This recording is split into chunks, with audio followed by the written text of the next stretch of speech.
உமக்கு ஆராதனை என்று சொல்லி கர்த்தரை துதிப்போமாக. அவர் துதிகளுக்கும் கனத்துக்கும் மகிமைக்கும் காத்து இருக்கிற இடத்தில் கரங்களை தட்டி தேவனுடைய நாமத்தை உயர்த்துமாக.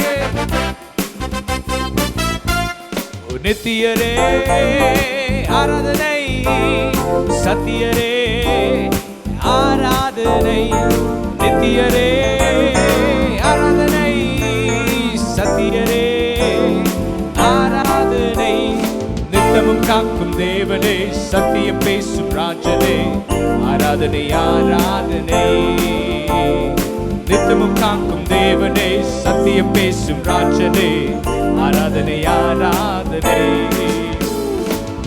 ஆராதனை தேவனே, ஆராதனை இயேசுவே, ஆராதனை ஆவியே, ஆராதனை ஓ ஆராதனை தேவனே, ஆராதனை இயேசுவே, ஆராதனை ஆவியே, ஆராதனை, ஆராதனை தேவனே, ஆராதனை இயேசுவே, ஆராதனை ஆவியே, ஆராதனை ஓ ஆராதனை தேவனே, ஆராதனை இயேசுவே, ஆராதனை ஆவியே, ஆராதனை.